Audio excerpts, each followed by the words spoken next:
Terima kasih masih bersama Syiar Majelis Taklim Ramadan dalam acara Syiar Majelis Taklim Ramadan bersama ibu-ibu dari BKMT Kecamatan Kadia dan BKMT Kecamatan Nambo. Baik, kita lanjut diskusi ibu. Siapa yang ingin bertanya silahkan. Oh iya, dari sana sebut nama dan asal kecamatan. Bismillahirrahmanirrahim. Assalamualaikum warahmatullahi wabarakatuh. Waalaikumsalam warahmatullahi wabarakatuh. Terima kasih atas kesempatan yang diberikan kepada saya. Nama saya Ibu Piarni dari BKMT Kecamatan Kadia. Mohon penjelasannya Pak Ustadz. Ketika kita membaca Al-Quran atau mengaji, itu kan biasa kita ketemukan itu ada ayat sajadah.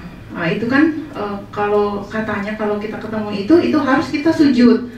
Nah, kemudian kita ini kondisi mengaji itu kan misalnya lagi duduk, itu tidak memungkinkan kita untuk sujud. Nah, itu menyingkapinya itu seperti apa? Itu yang pertama. Kemudian yang kedua, di dalam susunan Al-Quran itu ketika diturunkan itu kan ayat pertama itu kan maksud saya itu kan surat Al-Alaq. Nah, kenapa di susunan Al-Quran itu ayat pertama malah surat Al-Fatihah? Kenapa bukan surat Al-Alaq dulu, kemudian surat Al-Fatihah? Demikian Pak Ustadz, terima kasih. Assalamualaikum warahmatullahi wabarakatuh. Waalaikumsalam warahmatullahi wabarakatuh. Sebelum dijawab, Bu, kalau duduk di kursi, kalau di ruangan tamu atau di mana mungkin bisa kita langsung sujud, kayaknya ya, kalau dapat ayat sajadah. Kecuali mungkin kita duduk di PT-PT atau di mana mungkin tidak bisa di. Iya. Baik, yang pertanyaan kedua silahkan. Mana mic-nya? Di sini, di depan. Lupa nih, terima kasih sudah dibawa. Ya, terima kasih. Bismillahirrahmanirrahim. Assalamualaikum warahmatullahi wabarakatuh. Waalaikumsalam warahmatullahi wabarakatuh. Nama saya Wa'odi Aziza dari BKMT Kecamatan Nambo. Yang saya ingin tanyakan Pak Ustaz, kita ini ibu-ibu punya target di saat bulan puasa, punya target 2 kali khatam. Ya. Tiba-tiba pada saat pertengahan puasa kita mendapatkan tamu bulanan. Iya. Berarti kan kita tidak sempat lagi mengaji, Pak. Iya. Bolehkah kita dalam keadaan kotor, tidak suci, mengaji? Iya. Kedua Pak Ustaz, kita kan kalau umpamanya mengaji dalam Al-Quran kadang repot ya. Iya. Kita ada di download di HP. Iya. Terus kapasitasnya dibaca dengan Al-Quran dengan di HP apa beda Pak Ustaz? Kayaknya di situ saja pertanyaannya. Berarti ini pertanyaan 2 tapi 3. Iya. Assalamualaikum warahmatullahi wabarakatuh. Waalaikumsalam warahmatullahi wabarakatuh. Iya. 2 jadi 4. Jadi Ustadz, ibu yang dari Kecamatan Kadia, ayat-ayat sajadah itu harus sujud. Terus kalau kita duduk di kursi, bagaimana mau sujud? Apakah memang harus sujud ketika dapat ayat-ayat sajadah? Terus kenapa Al-Alaq duluan turun kepada Nabi, tapi susunannya kok Al-Alaq jadi di belakang? Iya, silakan Ustaz. Baik. Yang pertama kita ketahui dulu bahwa hukum kita sujud sujud tilawah pada saat mendapati ayat-ayat sajadah di dalam Al-Quran itu adalah sunnah. Ya, artinya bahwa kalau kita bisa lakukan tentu mendapatkan pahala kebaikan. Kalaupun kita tidak lakukan kita tidak berdosa. Tetapi kalau opsinya ada sesuatu yang pahala, tentu sebaiknya pilih yang berpahala. Tetapi ayat juga menjelaskan la yukallifullahu nafsan illa usaha. Allah itu tidak memberatkan hambanya yang tidak bisa melakukannya. Misalnya ibu dalam keadaan sulit untuk melakukan sujud, bahwa ketika kita sadar mendapati ayat sajadah itu, berniat untuk sujud tetapi kita tidak lakukan, itu sudah dapat pahala. Kan kebaikan itu kan baru niat saja sudah dapat pahala, apalagi kalau dilakukan. Jadi kalau memang tidak memungkinkan, ya ibu sementara sambil kan bisa jadi ibu sambil bikin kue itu kan, bikin kue persiapan lebaran itu, sambil biasa kan ada yang sambil simpan HP-nya depan sambil merotal-merotal mengaji, dapat ayat. Pas mau sujud kiri kanannya semua ini bahan kue semua. Ini kan kategori yang kemungkinan sulit bagi kita, kecuali kalau kita ke belakang dulu cari tempat posisi bagus gitu. Jadi tidak mesti harus kita lakukan, tetapi kalau kita lakukan ya jauh lebih baik. Hanya karena dia ini kategori sujud yang disebabkan karena kemuliaannya Al-Quran, maka jangan sembarang tempat sujud. Nih, Ustadz, terkait ayat sajadah, bacaannya apa? Nah, bacaannya ibu-ibu yang sering baca yang mana? Sajadah wajhiyah lillahi.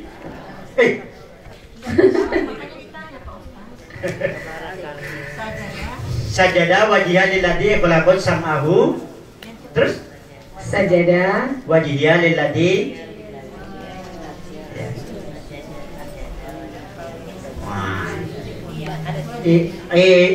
Kalau di masjidnya ibu-ibu itu kalau hari Jumat biasa tidak dibiasakan. Iya.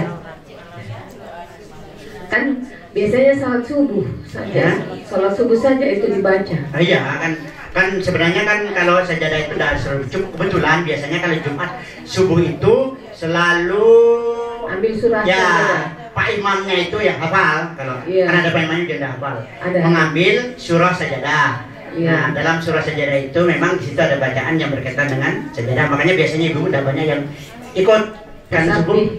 Ya, sajadah wajhiyah lilladzi khalaqahu samahu wa basarahu bi qawlihi wa quwwati. Nanti Google ya, nanti Google lah. Nanti Google. Jelasnya bunyi bacaannya. Iya.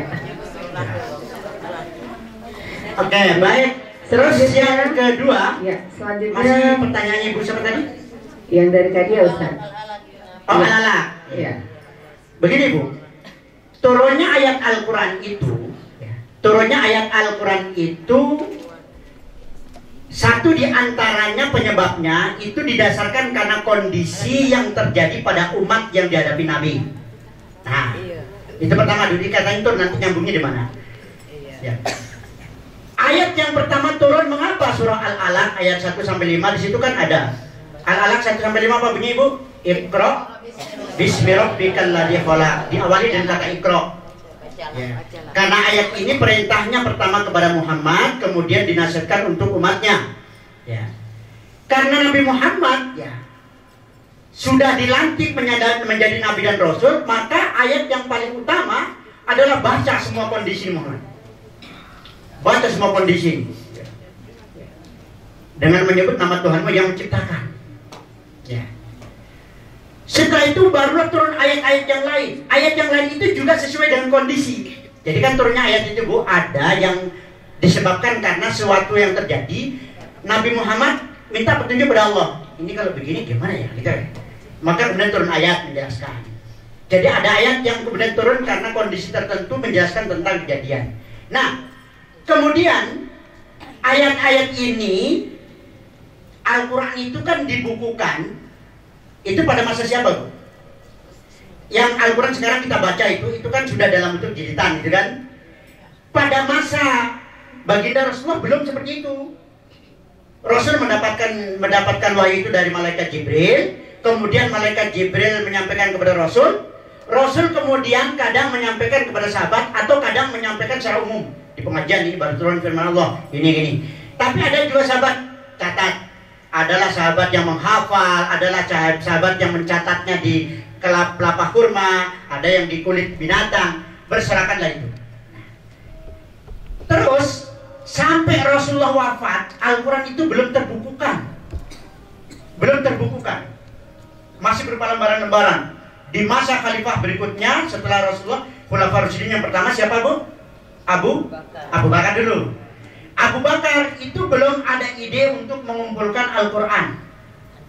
Belum. Masih menatap istilahnya masa transisi peralihan dari kenabian Muhammad, yang umat ketika itu dan sahabat-sahabat ketika itu masih pada, kalau dalam bahasanya ibu sekarang, galau karena ditinggalkan oleh Rasulullah. Maka Abu Bakar itu masih menata umat menyambung Rasulullah. Nanti pada masa Khalifah Umar bin Khattab setelah Abu Bakar ya, Itu pada saat itu sudah ada ide, tetapi belum dilakukan. Ide sudah ada, idenya Umar bin Khattab. Nanti pada masanya Utsman bin Affan, khalifah yang ketiga, barulah proses pengumpulan Al-Quran itu, mushaf-mushaf lembaran Al-Quran itu dikumpulkan dan kemudian dibuka. Pertanyaannya, apakah ini idenya Utsman untuk menempatkan Al-Fatihah pertama, kemudian nanti berikutnya Al-Baqarah, sampai Al-Baqarah sendiri itu berkali-kali turun itu, ya kan? Kenapa ini nyambungnya ini? Itu sudah pernah disampaikan oleh Rasulullah kepada para sahabat-sahabatnya. Ya, susunannya ini. Bukan karena idenya Utsman bin Affan. Nah, idenya untuk membukukan itu memang idenya khalifah setelah itu dibukukan dalam bentuk buku. Tapi itu pun juga yang dikumpulkan itu masih berbeda-beda. Ada yang ditulis di kulit binatang, ada yang tulis di pelapah kurma, ada yang tulis di pohon. Itu kemudian sahabat Utsman itu mengumpulkan para penghafal Al-Quran. Ya, kelebihannya Allah berikan di masa-masa itu banyak sekali penghafal, walaupun pada masa perang itu banyak penghafal juga yang gugur, tetapi yang ada itu kemudian dikumpulkan. Ya, jangan sampai nanti mushaf Al-Quran itu ada yang hilang, ayat itu ada yang hilang, maka semua, ya, termasuk Zaid bin Sabit sebagai sekretaris Rasulullah yang selalu menulis, ya, menulis ayat-ayat yang turun itu, dipanggil dan sekaligus memimpin, ya, untuk pembukuan Al-Quran itu. Barulah Al-Quran itu dibuka. Tetapi belum seperti ini, Bu, baca belum, iya. Karena zaman itu belum ditemukan kertas, ya, belum ada jilid, belum ada lakban, belum ada plastik, belum. Nanti Al-Quran mulai dicetak, dulu masih tulisan asli, ya, tulisan asli para sahabat. Nanti mulai kalau tidak salah di Jerman itu pertama kali ditemukan mesin cetak Al-Quran itu barulah Al-Quran mulai dibuka. Penyempurnaan hurufnya, susunannya. Sekarang sudah ada lagi muncul Al-Quran sudut, ya, bahwa Al-Quran itu untuk memudahkan para penghafal dibuat ada yang 9 halaman, ada yang 10 halaman dalam satu juz, supaya ujungnya pas akhir ayat. Kan kalau Al-Quran dulu yang kita baca kan bisa jadi berpindah halaman itu bukan di akhir ayat. Ya. Tapi Al-Quran sekarang mulai dibuat semua akhir ayat. Itu adalah perkembangan semua itu dalam rangka memuliakan Al-Quran. Ya, Ustadz, sebelum lanjut di pertanyaan kedua, saya langsung teringat surah Tabbat Yada Abi Lahab. Berarti itu kan kejadian ketika Abu Lahab, berarti itu terkait dengan kejadian itu, ayat itu juga turun. Iya. Jadi betul, jadi ayat itu ada yang merupakan jawaban, ya, ada yang merupakan informasi atas perilaku orang yang lakukan, orang yang perilakunya begini itu, kemudian Allah sampaikan akibatnya dengan ayat itu. Maka itulah yang menjadi dasar Rasul untuk kemudian di dalam hadisnya apa semua memberikan identifikasi tentang orang ini menjadi baik karena ini ayatnya ini. Jadi ada yang karena makanya di ayat Al-Quran itu ada yang pernah kita dengar istilah asbabun nuzul, ya, sebab-sebab turunnya. Tetapi tidak semua ayat Al-Quran ada yang sebab turunnya, ada yang langsung diturunkan tanpa sebab. Misalnya surah Al-Alaq ayat 1 dan 5 ayat pertama itu tanpa sebab langsung Allah turunkan. Tapi ada juga karena sebab. Itu yang disebut dengan asbabun nuzul. Makanya sekarang sudah ada kitab asbabun nuzul. Jadi banyak di Al-Baqarah itu ayatnya mana ya yang ada asbabun nuzulnya. Makanya ibu-ibu juga penting itu supaya tahu, oh ini ayat ini turun berkaitan dengan apa, supaya kalau kita memahami tidak seperti yang terjemahan itu saja, tapi oh dulu itu begini penyebabnya makanya begini. Iya, menarik Ustadz ya, menarik Ibu. Baik, jadi selanjutnya pertanyaan Ibu yang dari Nambo, mengaji dengan keadaan tidak suci, bagaimana itu Ustadz? Kemudian apakah lebih bagus mana ngaji pakai HP atau pakai mushaf? Silakan Ustaz. Baik, yang pertama itu banyak perbedaan pendapat kaitannya dengan orang yang sedang yang perempuan taulah kemudian mengaji, ya. Tapi ada juga yang berpendapat bahwa dibolehkan asal yang pertama mushafnya bukan mushaf yang asli tanpa terjemahan. Kalau yang pakai terjemahan dibolehkan, atau yang di HP dibolehkan. Ada juga yang berpendapat begitu. Walaupun Al-Quran itu kalau di lembaran cover luarnya itu kan la yamassuhu illal mutahharun, kan itu. Janganlah kamu menyentuhnya jika kamu dalam keadaan tidak suci, tidak bersih gitu. Itu ada. Kalau orang dasarnya mengkaji ini berarti yang dilarang menyentuh. Berarti bagaimana kalau saya tidak sentuh berarti boleh gitu. Nah gitu. Jadi pendapatnya mana kalau saya? Ya. Kalau saya yang saya ikuti pendapat itu membolehkan tidak pada keseluruhan. Ya, tapi kalau umpamanya di handphone itu boleh, atau umpamanya soal Al-Quran adanya di sana tidak menyentuhnya boleh, ya kan gitu. Jadi itu bukan menjadi penghalang karena di lembar itu sudah jelas la yamassuhu illal mutahharun, jangan menyentuhnya jika kamu dalam keadaan tidak suci. Makanya itu juga indika dasar. Sebaiknya kalau kita menyentuh Al-Quran itu betul kita jaga wudu gitu. Jangan sudah berhadas ya berkali-kali masih menyentuh Al-Quran. Sebaiknya suci Al-Quran karena ia adalah firman Allah yang maha suci. Ya. Artinya Ustaz, ketika kita lagi suci, tidak suci, ketika ingin melanjutkan bacaan, ingin melanjutkan tilawah yang dimana Ramadan ini kan kita tidak ingin tertinggal, apakah boleh di HP? Boleh. Boleh karena di HP itu kan boleh. Hanya kalau ditanya tadi mana lebih utama kita baca Al-Quran atau HP, ya tentu yang Al-Quran mushafnya. Kenapa? Bukan menyangkut masalah ayatnya. HP kita ini kan isinya terlalu banyak, Bu. Coba jangan sampai sebentar baca bunyi dan ada yang menghubungi, terputus lagi lah bacaan, gitu. Atau sementara baca Al-Quran, tidak saja muncul notifikasi, ya YouTube muncul, ya kan? Ya kalau pokoknya yang muncul sesuatu yang baik, kalau tidak baik kita campurkan. Makanya di Arab Saudi itu bahkan ya Utsaimin itu memberikan fatwa bahwa Al-Quran di HP itu tidak dibolehkan. Itu karena sebenarnya bukan menyangkut masalah persoalan boleh tidak boleh, tetapi kekhawatiran dan kehati-hatian untuk menghargai kesucian Al-Quran itu yang diutamakan. Ya. Tapi kalau saya selagi kita masih bisa menjaga keadaannya, maka saya kategori yang membolehkan. Ya. Kalau yang penting kita bisa jaga, jangan sampai ibu sedang buang hajat masuk kamar mandi, HP-nya dibawa dalam keadaan terbuka lah Al-Qurannya. Layar Al-Qurannya. Ya. Ustaz, saya pernah dengar bahwa salah satu pahala memandang itu salah satunya adalah memandang Quran. Ya. Apakah itu benar? Ya. Saya kalau dasarnya berkaitan dengan ayat hadis saya belum pernah dapati kalau memandang. Ya, yang banyak itu berkaitan dengan membacanya. Nah, terus tadi Ibu katanya bagaimana seolah-olah bahasanya kita iri sama Bapak, Bu. Bapak itu kan waktunya nggak pernah halangan dia, kita ini halangan gitu. Ya karena biar Bapak nggak pernah halangan, tapi kalau 1 bulan cuma 1 kali hatam, Ibu pernah halangan tapi 1 bulan 3 kali hatam, mana lebih banyak? Masya Allah.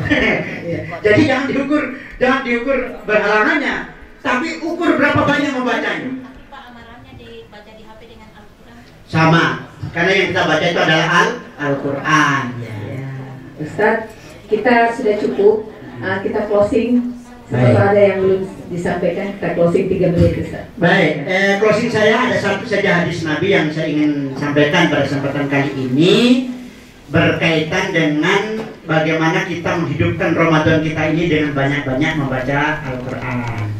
Ya, ada hadis Nabi, man qara'a harfan min kitabillah falahu hasanatun fal hasanatu bi asyri amsalha. La akun alif lam mim harfun walakin alifun harfun wa lamun harfun wa mimun harfun.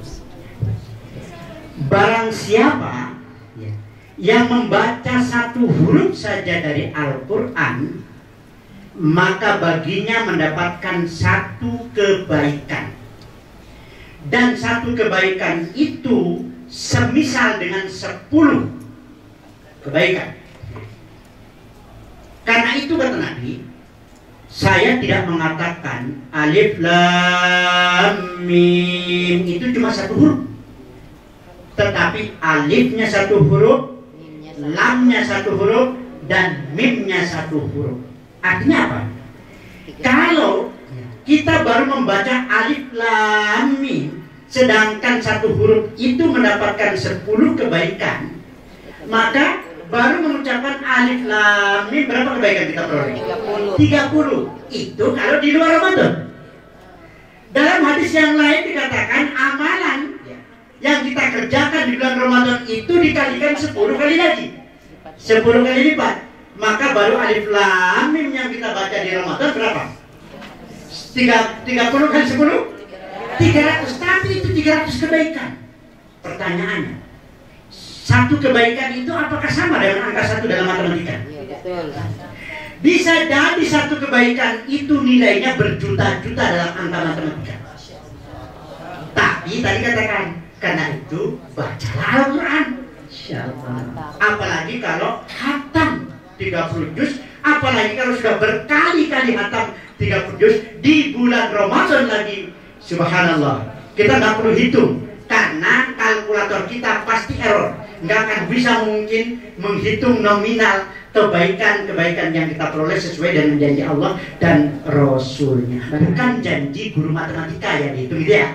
Janji Allah dan Rasulnya. Kalau janji Allah dan Rasulnya berarti pasti. Kalau pasti berarti wajib kita iman, kita yakini, kita percaya. Nah, sebagai bukti bahwa kita percaya, maka di bulan Ramadan mari kita hidupkan Ramadan kita ini dengan banyak-banyak membaca Al-Quran. Terima kasih Pak Ustadz, menarik sekali. Semoga bisa bertemu lagi dengan BKMT Kecamatan Kadia dan Kecamatan Nambung. Ya, terima kasih Ustadz. Baik pemirsa, akhirnya sampai juga kita di penghujung acara. Kami dari Rujak Wali Kota Kendari mengucapkan selamat berbuka puasa. Semoga amal ibadah kita pada hari ini diterima di sisi Allah Subhanahu wa Ta'ala. Baik, terima kasih. Billahi taufiq wal hidayah. Wassalamualaikum warahmatullahi wabarakatuh. Waalaikumsalam.